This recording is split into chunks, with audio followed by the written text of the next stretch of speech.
This podcast is a member of the Place to Be Nation family. Visit us at placetobenation.com, the only place to be in your pop culture world.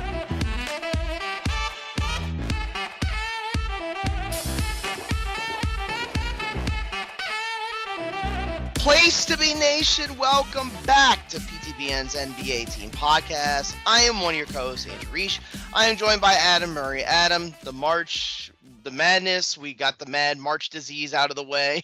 We got all our coughs out, and now we're in April, and we all know what happens in April for the NBA. We get to the postseason finally, so we're knocking on the door of the end of the regular season. Well, welcome back. I hope you enjoyed your yearly NCAA tournament sabbatical. I hope the NIL I'm getting a little long in the tooth. I'm getting a little tired. Like, I think I've burned enough midnight oil and I need the oil change, if that makes any sense. I hope the NIL hasn't killed all of the NCAA for you. Can I give you a hot take on that? And I know this is absolutely nothing. I like it. I like the player movement. Now, when players are getting $3 million and, Quentin Grimes is making half that, that's when I'm like, okay, what the fuck is wrong with this? But that's neither here nor there. No, I am going to say you are maybe on an island like this. There's a one thing of, yeah, I love the players getting money on one hand. I like the intrigue of not knowing where they're going. That's what I like. Now, on the other hand, already, the finals hasn't happened as of this taping. 40% of all Division I basketball players are in the portal. Yeah, it's over 1,000. Well over 1,000. That's disgusting to have 40% of everyone. It's basically they're just all drafting teams year in and year out. Like, that's what's ruining it. Is oh well, there'll be no Cinderellas because. Like Florida Atlantic a couple years ago. There's a couple things. I'll finish it really quick. After the Alston case, which basically started NIL in the first place, all these agents are now informing these players, you need to keep your options open. And that's what entering the portal is about, keeping your options open. The other part has to do with a settlement that's coming from the NCAA regarding like class action lawsuits involving NIL and all that stuff. And what's basically going to happen is it's going to start capping the payments. Basically, it's going to give schools salary caps. And so these players are trying to get their payday before the settlement kicks in. It's called the house settlement. Of course, but yes, it's just not good when you have every year. Let's just say, mid-major schools, they're losing every player. And every year you have to have a new team. And, well, who's the only one? So the number one seeds will always be the number one seed. Whoever has the most money will always be in the Final Four. I think that's an overreaction to the fact that the one seed's made the Final Four for the first time in 17 years. I don't see that changing the same way in college football. I disagree. Ohio State and Notre Dame and LSU and out, they're always – the big schools are always have the most money to funnel to these players. Mm-hmm. And it's I understand your point of view. I do. I just don't think Cinderella's dead. The thing about the NBA, Cinderella's always dead. Like situations like when the Miami Heat made the finals, that is once every 10 or 20 years. That very rarely happens. Now, do you get upsets in the first round and then the play-in? Absolutely. Do you get upsets in the conference finals? Man, I could name on one hand how many times it's happened in the last 20 years where the team that wasn't supposed to win the finals or the conference finals won. Well, as we've taken our weeks off, we've really just sort of fast forwarded to the end of the season. Really, we got 1 week left and everything's sort of fun stuff, man. There was this one Tuesday night that just passed where Steph Curry went bananas on the Memphis Grizzlies. And then right after that, Nikola Jokic in another loss. This is the third time in a losing effort he's had this kind of game. A 60-point triple-double, the third one ever. Still going to be probably still going to be runner-up to Shea in the MVP race if you believe the odds. But yes, and Giannis, now that Damian Lillard it's up in the air about the blood clots that they discovered in his lung system or whatnot, but I would have to guess that he will probably not play in the postseason. But Giannis has turned it up another notch. I imagine if he could come back and if they make it to the conference finals or something, it would. Oh I yeah, like don't. they beat, say, the Pacers or the Knicks, and then they go to the next round. Yes, I can see a scenario where Lillard comes back, but I think they're just gonna run with Giannis and Kevin Porter and Kyle Kuzma and that crew, and just see how it goes. All right, so we are back. We've had a couple weeks off. What have you noticed? What is your view as we come to the finish line? Certain teams, even play-in teams, have gotten so complacent about their spot because there are some play-in teams that just can't move up out of it. They've gotten so complacent that I almost am at the point where outside of the Jazz, all of the tanking teams are actually playing competitively. If that sounds great. No, no, no, no, no. In Just terms of the GMs, no. But in terms of the players that are on the court, yes.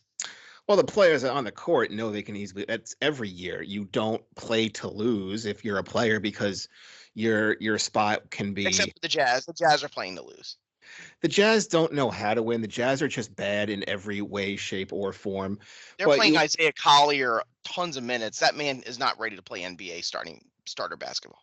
well, let's look at, let's say, Washington. You have Keyshawn George. Keyshawn and Keyshawn George. Carrington. First round late lottery pick. He was 14th, I believe. No, that was a Carrington. He was, drafted. So you have him. They trade for AJ Johnson. You have Bilal Kalabi, and let's say they get Ace Bailey or Dylan Harper.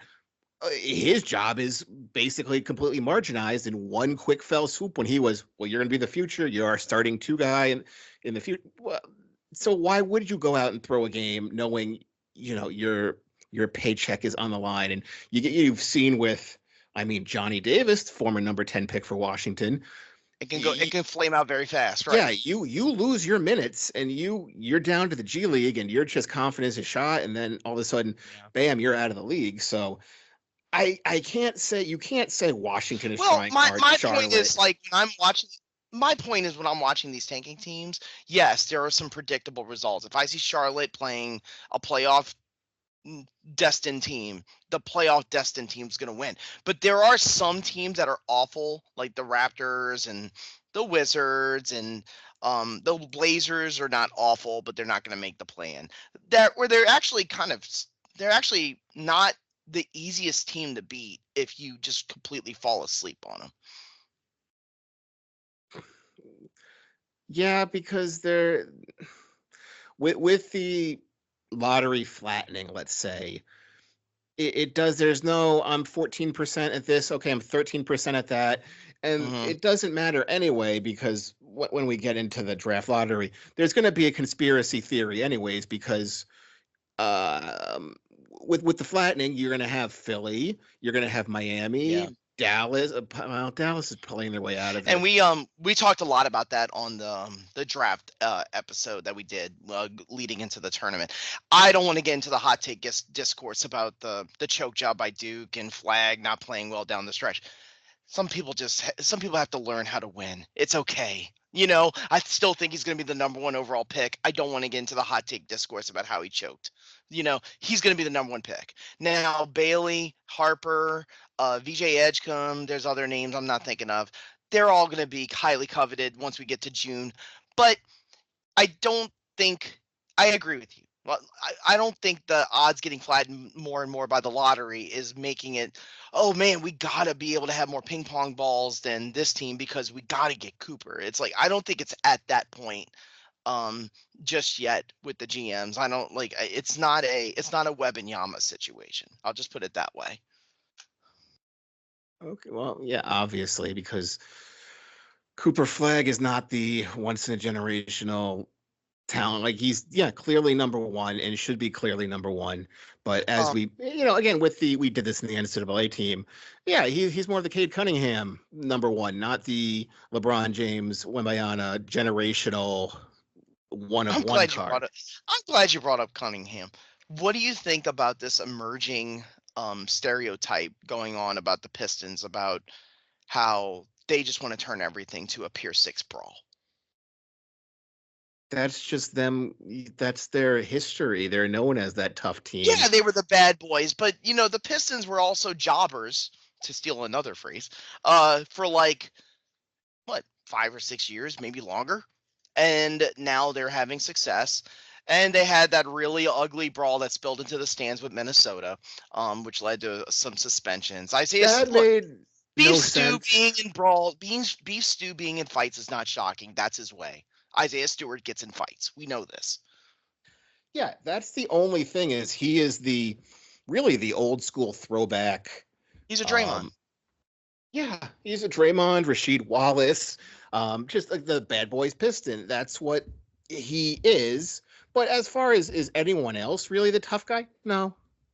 I guess they're trying to make Ron Holland one of those. But for the most part, it's just, that's what they're known for. So it's branding almost. Well, it was funny. I'll tell you a funny thing about Ron Holland. So yes, he was the one who was involved in the shoving match that really got ugly with DiVincenzo, because they started falling on top of the fans at the stanchions. Like, you start getting that PTSD, our test melee stuff. But Holland had a funny moment where he hit a three and he was just about to do the machine gun salute that John Morant got in trouble for, and he stopped himself. And I thought it was really funny. I'm gonna be honest about that one. I think that was incredibly overblown. That salute is done all the fucking time. All the time. They just don't like the fact that Ja did it because he had the Instagram gun thing. But as we've learned, players who don't learn, it's fine. Oh, he doesn't learn. Yeah, he doesn't learn. He's already wrapped up in bubble wrap as is. So all this is going to do, if he continues with this, you can't be doing this like Draymond. You notice how he's been, I don't want to say quiet this year. After last year's shenanigans that cost him, all of a sudden it's just like, you can't be an old guy doing this anymore. And Ja's going to have to learn that. Or remember, was it Swaggy P? He was on Golden State, or he was, getting like 20 minutes a game. All of a sudden, the league was like, we're done with you. And they're a lot quicker if you're just going to still be an attitude at that age. When you've been in the league for 10 years. Well, it also depends on how much of a front runner you are. If you're like, we saw this a lot with Dylan Brooks, with Memphis and now with Houston. Like, if you're on a good team, you're going to get away with more things. I know that it sucks to hear that because it sounds like the referees are like favoring or front running, but it's true. Like, if you're a good team, you're going to try to take advantage of the leeway that you're given. Superstars do it all the time where they commit dirty plays and they never get called for it by the referees, and the lesser players get pissed and it turns into some kind of a thing. Draymond's funny with how old he looks, like you were saying, because like his beard, he looks like Santa Claus at this point. Like, he's still a good player. He actually looks a little enlivened now that Butler's in there to sort of fill that role as the glue guy. Now Draymond can just go in there and just defend. He doesn't even have to score, so that's actually been sort of a relief for him. That team is playing really well. Here's the funny part about Memphis. When I look at their metrics, Adam, they look like a good playoff team, but I really wonder if they sort of sabotage themselves with the Taylor Jenkins firing, which really took a lot of people by surprise, including you and me. There still hasn't been a good answer. Yeah, they're mediocre, and if what's bounced him now as opposed to they have a poor record against winning teams in February, which sounds like something that a bunch of GMs literally like put together as an opus for why they were so bad. But you don't do it in with 9 games to go. Like, it makes no sense. Yeah. Okay. Yeah. And then you hear the stories. They made him fire all his GM, all the assistant coaches, and brought this new system that nobody liked. And yeah, supposedly it's an offense where they don't run many ball screens. And there was a New York Post article, I believe it was either New York Post or ESPN.com. There was an article that came out basically saying Ja Morant did not like the offense because he wanted more ball screens to get freed up. But here's the funny part, Adam. This is what I don't get. So, okay, you fire Jenkins. And I'm a big believer in Zach Kleiman. That's why I'm really hesitant to say, oh my God, what a dysfunctional franchise. Because Kleiman is a really good GM. We have complimented him many times about how he's able to find diamonds in the rough. But when you fire Jenkins, you bring in as the assistant, I want to say his name right. I think it's Tomas Iasalo. He actually put in the offense that doesn't use many ball screens. So why is he the guy now running the team if John Morant didn't like the offense that he's running? That's the only part that I didn't understand. None of it makes sense. The timing, the everything, and I the lack of answers and the lack team, of. But I'm scared that they're gonna float into the play-in, and that they're basically sabotaging their own team, because without Jenkins and with a slight bit of dysfunction, teams are gonna gun for them because they know they're vulnerable. It's like upper management said, let's sink the ship before it gets blown up in the water, and then we have to fire Jenkins, and it's going to be a big messy thing. Exactly. Like, let's just preemptively. But you could have done this like mid-season. You could have done it before. Like, it does not compute. It does not make. It's not an efficient thing. And then, like, you had mentioned to me, like, oh, you had Desmond Bain and Santi Aldama fighting on the bench. Yeah, they got the shoving match. Yes. It's like, okay, so the dysfunction is all around now, and it's not just the coach, because Bain has downplayed that one. Aldama is a restricted free agent, so he's got some value coming his way. Bain, I will say, has played really well since the firing. And there was a lot made out about how the fact that Morant, I think he DNP'd like 5 games in a row. And then after the firing, he immediately got taken off of the DNP list. So some people kind of looked at that and said, you see, Ja didn't like Taylor Jenkins anymore. Maybe it's true, but we don't have all the facts. I think it's going to come out later on, kind of like the same way the De'Aaron Fox stuff came out later on when he did an interview once he became a Spur. But it's one way or another, even if we don't have all the facts, it's a messy situation for a team that even if you don't factor in the job mess involving the suspensions, that team had a fairly good, consistent direction as an organization in terms of the way they were built. Even the way they tanked, I felt like they put themselves in a good position to succeed down the line. And then they just do this. So that's the tough part. Like, now they might be stuck in the play-in. Well, with De'Aaron Fox, it was, I didn't want him because you fired him. Now I want to leave. I don't want to play under yet another coach and another 2 coaches. I'm done with this. So right. that makes the Mike Brown thing even more confusing, because it was, De'Aaron Fox wanted him fired. But that's what I'm trying to say. I don't think Memphis has a stereotype of being dysfunctional, being Days of Our Lives. Like, it's not. It's a fairly consistent. It's been a fairly consistent franchise. Taylor Jenkins been there since 2019. That's what kind of is jarring about it. Yeah, it's the only one the coach John Morant knows. With Memphis, it's just like New Orleans, a case of your guys are just all made of glass and they're all getting injured. And you made that big sort of all-in move with get Marcus Smart, and that failed miserably. Yeah. But they're too deep to be bad. That's the problem. Like, they're not going to go out of the plan. They're not going to fall that far. They're going to be there, but are they going to be winding up having to play like some combination of either the Clippers, the Mavericks, or the Kings? Maybe. The Wolves are the ones that are tied with them record-wise, along with the Clippers, and those 2 teams are doing fairly well. The Wolves are starting to get a little scary because they're starting to play a lot better on defense, and Gobert is starting to rebound like crazy. They are getting hot at the right time, and they're figuring themselves out at the right time. How amazing, Adam, is it that you can be as young and vibrant as Anthony Edwards? Oh my God, I got an ankle injury on a freak accident with the Nets coach. It looks bad. Next day, I'm fine. I'll just dunk all over the Sixers and score 37 points. That's got to be great to be young, huh? Must be nice. It must be nice, but he's ready. He's ready to go. Ant-Man's ready to go. Long story short. So other than that, I mean, the Eastern Conference is all set. Pretty much. I think the only intrigue involves Milwaukee and Detroit. Like, they're very 5 close. And the 6. Mm-hmm. I think the Pacers are safe. I think the Knicks are safe. in the No, 3 spot. they seem to be all where they are. It's just as Indiana played Detroit or Milwaukee, and that's it. The West, as we expected,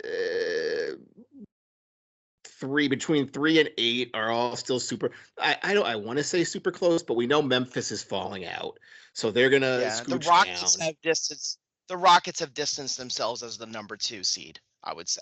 Now, do I feel great about them when they play the 7? I don't. And I've said it Yes, over and over I again. Now, feel better now because the oh, I know, 7 because they is gonna. haven't won in the playoffs yet. That's why. The 7 will most likely be the Clippers. I Mhm. think Houston can take down the Clippers fairly easily. Minnesota might give them trouble, but I think they're safe. Oklahoma City taking on Dallas or Sacramento, like that's a Chopped liver.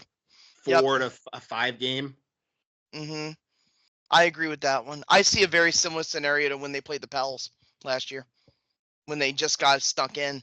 Um, the plan for the West, I'm actually intrigued. I think Dallas is finding last bits of life because they brought back Davis. I think Washington is back as well. So they're trying to play. They're a good defense, but offensively they're kind of messy. Um, and the Kings, dude, Adam, I watched this team lose to the fucking Wizards. The Wizards in a game where they played the starters.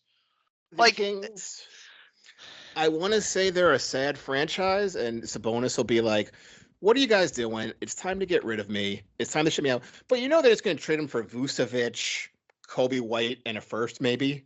Like, I was a little up and down when the rumors came out about how Sabonis might have to have basically he's going to talk with management in the offseason about the direction of the team. Basically, hey, either make me the star of the team or trade me.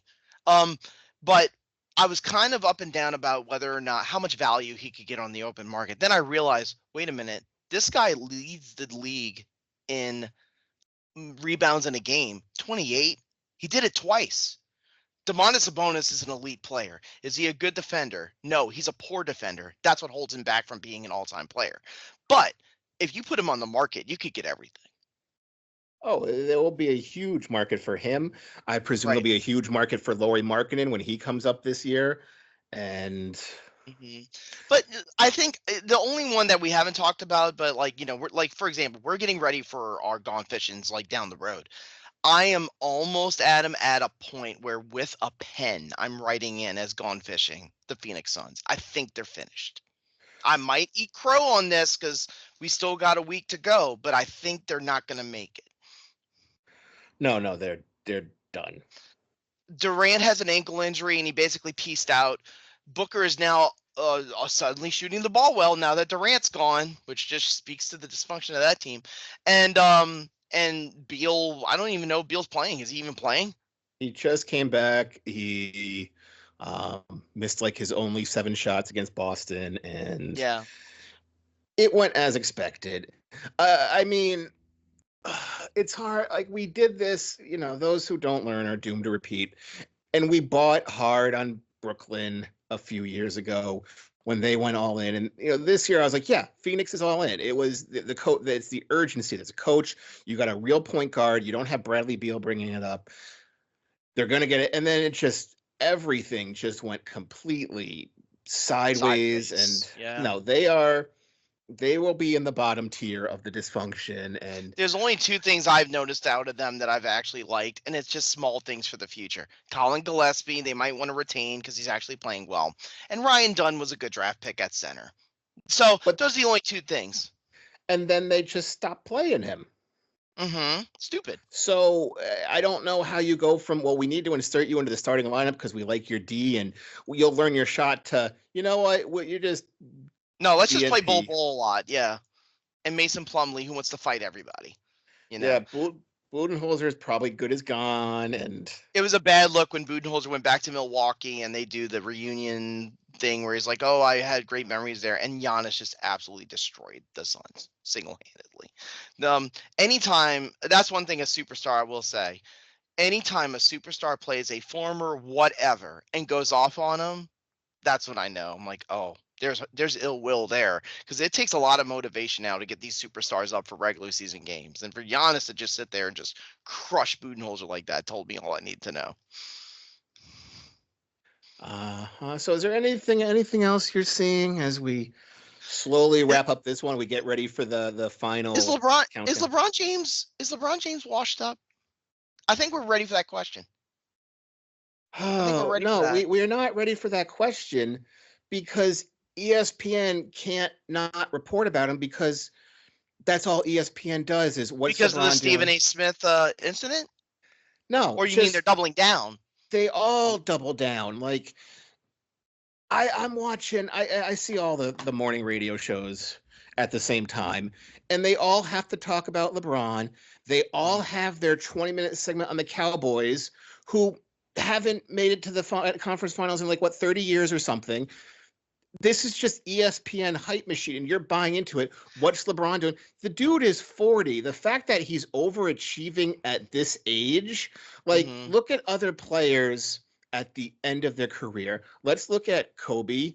Let's look at Dirk. Let's look at Paul Pierce and Kevin Garnett and Shaq, and they all fell off. Yes. The rug got pulled out of them so fast. Like Kobe was so incredibly bad his final year. Yeah. The fact LeBron could still put up any good numbers, what is he washed up or overrated? What is he supposed to still be doing? I'm only saying this because there was a highly notable game between the Lakers and the Bulls, and it was actually very exciting. I don't have time. I want to keep this episode short, so I don't want to get into too much of this sidebar. But maybe Adam, I just have to admit I'm very anti Zach LaVine, DeMar DeRozan duo, because the moment that they left Chicago and they just decided, all right, we're gonna run everything through Josh Giddey being a facilitator and a defender, and Kobe White as our gunner. That team has actually been fun to watch and played a lot better. But that's besides the point. They have this game. It's just a normal NBA game, and then we have an absolutely insane last 30 seconds where LeBron basically made every mistake possible to blow the game. Now, to be fair, right before that, he hit a putback on a Luka miss to beat the Pacers at the buzzer. So he's got that clutch gene in him for sure. But now you're looking at his numbers, and he was really killing it as a complimentary player to Luka when they first got there, when teams didn't know how to defend them at first. Now those numbers are coming down. He's averaging, I think in the last few weeks, he's averaging 17, 6, and 6, which is good. But for LeBron, like we talk about, for LeBron levels, that's not good. It's probably his lowest output since he was his rookie. He's so old. I don't know what you would expect. He's 41 years old. But what should he be doing in your mind if you say he's finally washed up? Age is supposed to come back to you. If you want to have a hot take of who's washed up, go join the Embiid train. Mm-hmm. Where he's arguing with, he's like, I want surgery. He just got a knee scope done, yeah. And then the Philly is like, no, you don't. So he's arguing with them, and that's what sunk Kawhi in San Antonio. Of we want you to do this. No, I want to do this for my body, and hey, his body, his choice, Adam. Okay. But no, that was a wild night a couple weeks ago. That was also the same night where the Pacers, they lost on that putback and they were pissed and they took it out on the Wizards and they scored 162 points. 162 points. That's not a made up number. That's a real number in one game by the Pacers. So let's just wrap this up. I don't have really. It's funny, every other year with the episodes, it's who's going to make, what's going to be the tight races? Who do you have for this? But everything seems to be played out as in I don't think Phoenix had a chance to catch Dallas and Sacramento. And the fact that they're still. Sacramento has to absolutely choke it in the last week, literally lose out. I can sit here and tell you the teams that they're playing. But, I mean, again, are these teams that it's Cleveland, Detroit, Denver, Phoenix, Clippers, and then Phoenix is the last game, so that might be the play in, the play in. But the thing is that, I mean, what are the Warriors going to be really trying at that point? Is Phoenix going to pack it in by that point? Nobody really knows. you know? The Warriors will, because it all comes down to matchup. So Golden State, you have a 2.5 game swing between 3 and 8. Who do we want to play? Who do we match up better against? Well, we might be better off sliding down to 6 so we can get, the Lakers. We match up better with the Lakers than we do with Denver. So it'll all be the jockeying position, but everything else is just like, who's going to make the play in? We already got it. I just, we'll get to the end of the season stuff next week, but it has just been, sadly, like, injuries have really killed this season. I can see your point of view there, where there's been Orlando was supposed to be good. Injuries Wembanyama decimated being out. them. Wembanyama, San Antonio was in the mix for stuff, and then you add to Aaron Fox, and then he goes out. Phoenix, they got injured too, and New Orleans, you had hope for this season, and it went south within the first week. Yeah, they've been really bad. Jose Alvarado's been getting the most minutes now that they shut down Zion and McCollum. I would make an educated guess. I think Willie Green's getting fired. And then after that, I don't know what they're going to do. We'll see. We'll get into that. With our gone. It's funny. We would have probably had the first group out probably this week instead of a topical episode, but we have to just hold back for the lottery because there's too many bad teams and there's too much. It's an overcrowded bottom right now. Yeah. Too many teams want to tank. They have big bottoms. We have a big bottom in the NBA. We are probably on the cusp of 360 win teams. I don't have the numbers in front of me. If I had to guess, the last time that happened in the NBA may have been 2016 or 15. It doesn't happen often. I think the Celtics will get there unless they just completely plank and just don't try in the last week, which I don't think matters because I think even with their second unit, they would kill bad teams. Cleveland's already there. The thing for the Thunder is some people were talking about, are they going to get to 70 wins? They're not. They lost. They got blown out on the road by the Rockets in a game where the Rockets exposed the one thing that you can do to Oklahoma City in order to turn them into a bad team. You force turnovers. If you force turnovers on them and go on runs on them, then you can make them look bad because Shea starts to become obsessed with trying to do everything by himself. But they're not going to get to 70 wins. I would guess they're probably going to finish like 68-14, which is incredible. And even like probably the last 2 games, they're just going to play all the end of the bench. Their just like the Celtics, their second unit is fantastic too. Talking about Oklahoma City, like they could just play Aaron Wiggins, the other Jalen Williams, and Isaiah Joe, and still win the game. Yeah, but if they're playing like Golden State or Denver, who's like, we want to win this game, we won our seeding, it just is going to be a throwaway game. I'm glad to see Jalen Brunson's coming back. I like the second life that the Hawks have shown now that Karis LeVert's there. Trae Young is not completely tanking them. Paolo Banchero's been awesome. Kobe White has been awesome. So we've seen some great individual performances on these play-in teams that might spell things in the future when we talk about those teams.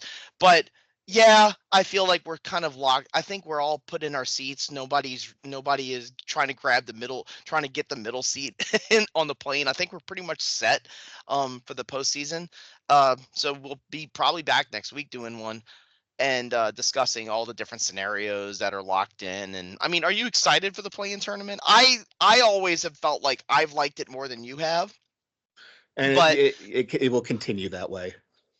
But the play-in does have some intrigue, because I just like the fact that 9-10 matchup, if you lose, you're done.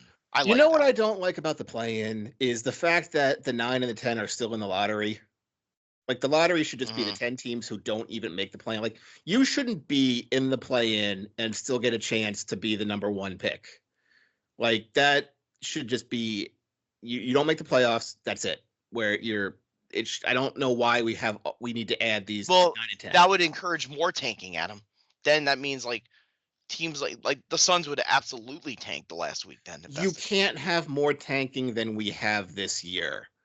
Mm-hmm. I mean, look at Chicago, who is trying every which way to tank, but there's the bottom of the East is so bad and so tanking from day one.